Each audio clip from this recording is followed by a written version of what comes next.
Let's start the interview. First, I want to thank you for giving me this interview, which will be placed on the website of our research group. My name is Rita, and I am a member of Research Group Adaptation, Performance and Human Development. This interview is done with Entrevista Maddux, and let's start our interview. Thank you very much. I'm very happy to be here. Okay, thank you. Despite the benefits of exercise are well determined, the levels of physical inactivity in the population remains very high. What reasons do you find for this situation? That's a very complex question, and it's difficult to give a simple, brief answer, but I think it's probably is true. Most of my information comes from studies conducted in the US and Canada. I'm going to make the assumption that the results of those studies transfer across cultures, probably most developed economies such as Portugal. I think that most of my research has been on what people refer to as motivation, and I think that motivation always begins with information, that people need information that provides them with reasons for changing their behavior from a behavior that is currently unhealthy to one that is healthier. And even though we psychologists have a lot of information on the benefits of exercise, I'm not sure that information is being disseminated, distributed to the general population as well as it could be. In the United States, for example, most educated people are well aware of the benefits of exercise, which is probably one reason why exercise is much more common among people in higher education groups and higher income groups than in lower income groups, which is probably one reason why any number of health problems, including obesity, are lower among better educated, higher income people in the US and in Canada than among lower income people. I think because they pay attention to the information and they act on that information. Now, of course, so one step is in getting more of the general public involved in physical activity is greater dissemination of the information that ties sedentary behavior to long-term poor health and that ties physical activity to long-term better health. So information is the first step. Unfortunately, even for well-educated people who are aware of the information is rarely enough. The next part of motivation, of course, is giving people a sense of their own ability to make these changes. This is where the notion of self-efficacy comes in. And in exercise behavior, the research shows there are two important types of self-efficacy. There is self-efficacy for engaging in the behavior itself. For example, whether I believe that I am physically capable of walking briskly for 20 minutes 3 times a week. The other type of self-efficacy is referred to sometimes as scheduling self-efficacy, whether I believe that I can actually find time in my busy life to spend 20 minutes 3 times a week in exercise. And very often, I think exercise programs emphasize the first kind of self-efficacy and often neglect the second kind of self-efficacy for scheduling. Both of those need to be included in attempts to get people to change. Now, you mentioned to me earlier that your husband is the owner of 4 fitness facilities. I'm very curious as to what he and his staff do to address those 2 kinds of self-efficacy and what maybe they can do differently to both pull people in the facility and to encourage those who join to actually make use of the facility on a regular basis. I guess I'm flipping the interview because I'm curious about what you mentioned earlier. But I think it's better to speak after, yes? I don't know. Should we wait for that? I don't know, because I think he has no awareness that Yeah. it's important for the gym to work. We should talk to him then. Yes, we should. We should. Now, it is true also. I think one of the important parts of the scheduling self-efficacy is the factor of convenience. And the research shows, for example, and this to me is common sense that we shouldn't need studies to prove this, but we do, that convenience is a major factor in getting people to engage in and continue in exercise programs at a facility such as a fitness club or a gym. For example, if you have a busy working person and their gym is on their commute to or from work, then they are more likely to make that stop and use the facility than if they have to drive out of their way or take a different train or bus to get there. So even a few minutes additional time in getting to a facility can be a major factor. So I think that when it comes to scheduling self-efficacy, if a person is exercising at a facility such as a gym or a fitness club, that helping the person find something that is convenient for them. For example, my gym is 3 blocks away. It takes me 5 or 6 minutes to walk, so I have no excuse for not going, no excuse at all. The other issue is that many people, either for financial reasons or personal reasons, prefer not to exercise at a gym or a fitness club. Either they're currently embarrassed about their body looks or their current lack of fitness, so they prefer doing things alone at home.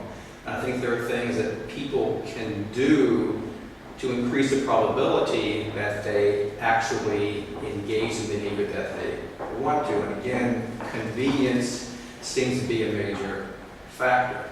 And one of the things that a fitness counselor could do, or even that a friend could do with the person, is sit down with the person's weekly schedule and map out day to day, hour to hour, what the person is doing. What time do you get up in the morning? What time do you have to leave for work? What time do you take your lunch break? What do you do in your lunch break all the way through? And help the person to find some times in this busy schedule to fit in any kind of physical activity, even if it means instead of taking an hour for lunch, eating lunch within a half hour and spending a half hour walking around town or walking around campus. In fact, usually long lunches lead to overeating, and so the person is better off taking a short lunch and using that time to engage in some physical activity. So I think that any person can do this by himself or herself, but having someone sit down with the person and map out the week and find times. Which gets back to another issue about how the typical person defines exercise. And sometimes, in the research literature, there's sometimes a distinction made between exercise and physical activity. Exercise being this more formal, structured activity where you are intentionally engaged in behavior that is intentionally directed toward improving your health, as opposed to simply increasing the amount of physical activity. And I think too many people in the public see exercise as this strenuous, difficult thing that you have to schedule an hour every day for a week in order to get any benefits from it. And the research shows, however, that any kind of increase in physical activity can be beneficial to the person. So part of this public education and public information dissemination effort, I think, needs to include encouraging people to change their view of exercise to include any kind of physical activity, including standing up at a meeting instead of sitting down, standing at your desk instead of sitting down. If you have 10 minutes to spare, take a 10-minute walk. Anything that is anything other than sitting down or lying down. So if we can encourage people to reframe their definition of exercise, again, from the structured activity that takes place at an exercise facility to simply increasing physical activity in any way possible, I think that would be a big step. What's interesting is the technology has, of course, advanced, and there are a lot of people with their mobile devices, and there are any number of apps that can be downloaded to an iPhone for people to not just count calories, but also count the number of steps they're doing, count the amount of time they spend standing up. There's these simple devices that hook onto a belt for counting the steps you make each day. So there's any number of simple and inexpensive ways that people can use to monitor and then to change. And of course, for any kind of behavioral self-change, self-monitoring is always the first. We have to start with the little things. We start with being aware of what we're doing, Yes. and then begin to make small changes. That was a long answer to a short question. Regarding the psychological factors, the existing conceptual model seems to better explain the person's intention to exercise than the effective behavior of exercise. What is your explanation for this situation? Well, so you're referring to the idea that so much research addresses intentions as opposed to behavior change. And I think one reason that it certainly is easier if you're a researcher to measure intentions is simply the paper and pencil method. That's simple, it's inexpensive. There are journals that publish research that involves just intentions. Of course, the deficiency there is that we know that intentions do not always translate into behavior. And again, that's where addressing some of these other factors come in, such as convenience, self-efficacy for the physical activity itself, self-efficacy for the scheduling. This is where these factors become important. And there's any number of several models that address this intention behavior gap, including the health action process model of Rolf Schwarzer and his colleagues in Berlin and elsewhere. And they talk about the importance of implementation intentions. They don't use this exact term, but they borrow this from the research of Peter Goldwitzer and others, where it's a very simple strategy of helping people to develop these if-then connections. If I find myself with 10 minutes to spare because a meeting ended early, then I will take a walk around the hallway as opposed to going for a snack. I do this, for example, when I find myself in an airport between flights. I just walk around up and down. It's a lot less boring than sitting there, and I'm getting some exercise. If I'm waiting for a train at the Washington, D.C. Metro, I walk up and down the platform. People stare at me sometimes, but I'm getting my steps in. So I think that the idea is getting people to think about these if-then connections and to rehearse these, and the research shows this very simple strategy can increase the probability that when a person finds himself in that situation, that he or she will begin to behave differently. That's one important thing between the intention, the good intentions, and the difficult behavior change. Among the several psychological factors involved in the exercise behavior, which one are the most important? I would say that once we get beyond information, information is probably the easiest part, but I think the most important factor would be the self-efficacy factor, both self-efficacy for the activity itself and the self-efficacy for scheduling it into a busy. Okay. And now I would now to hear your opinion about the intervention in this phenomenon. What are the best strategy to increase exercise and prevent the dropout of this activity? I think you... The best strategies. I think I probably have talked about some of that. Yeah, again, it comes back to convenience. And I think, again, the self-efficacy for the activity itself and the scheduling of self-efficacy. And if I, for example, had my own fitness club, and those are the kinds of things that I would put into a program to encourage people not just to join and pay their money, but to actually make use of the facility on a regular basis. And I think, I don't attend classes at my fitness club, but I see the advertisements for them and the notices, and I have lots of friends who attend classes.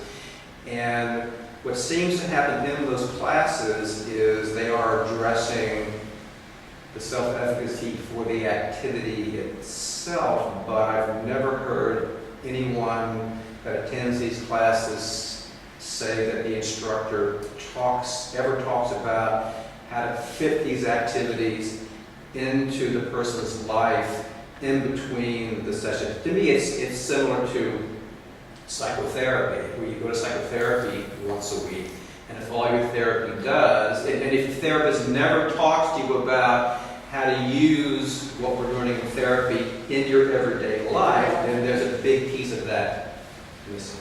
Okay. Considering your experience as a researcher, what are the major topics of research these days when it comes to study the psychological factors involved in exercise behavior?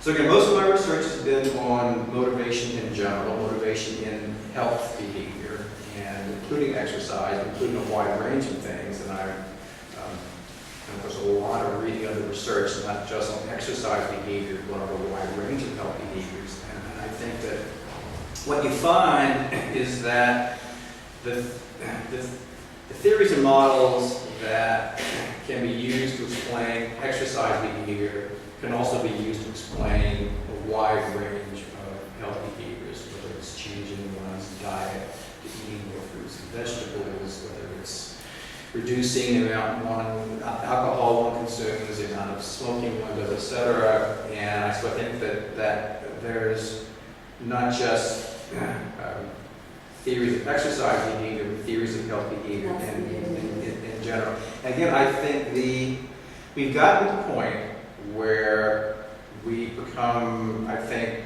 good at informing people about what they need to do, and we are good at getting people to say, yes, I intend to change my behavior, and where the research has been going for the last decade or so, and will continue to go, is bridging that gap between the intention and the actual behavior. That's where I think, that's what I see being addressed repeatedly in studies on exercise behavior, on diet, on any range of health-related behaviors. Okay. What advices could you give to psychologists that want to work in promotion of exercise behavior, and what aspects should they give more importance? So ask the question again, please. What advices could you give to psychologists that want to work to promotion exercise behaviors? My advice would be to address this intention behavior gap. That's what needs to be done. And of course, there are psychologists who do research on exercise behavior. There are also psychologists who do counseling and consultation on exercise behavior. And I think one of the gaps that needs to be bridged is not just the intention behavior gap in research, but also the research practitioner gap there. And this is true of almost any area of psychology, including my own, including clinical, where there is a lot of research that shows that this works and this works and this works with this particular problem. I think we're in the same place with exercise behavior. Is we have I think a good idea, a good enough idea about what works. Now the next thing is getting people who run facilities, such as your husband, to actually use what the research says might be effective in encouraging people to engage in exercise and physical activity. And for the professionals, for example, the instructors, what could you give? What advice would you give to exercise professionals? I would tell them to talk to people like you, who are aware of the research and who could then advise them on what to do. My advice to them would be find a person who understands the research on exercise behavior. Okay. Thank you for sharing Thank you very with much. us your opinion, which will be present at the meeting of our research group and will be disseminated to all users on the website. It was my pleasure. Thank you very much. Thank you.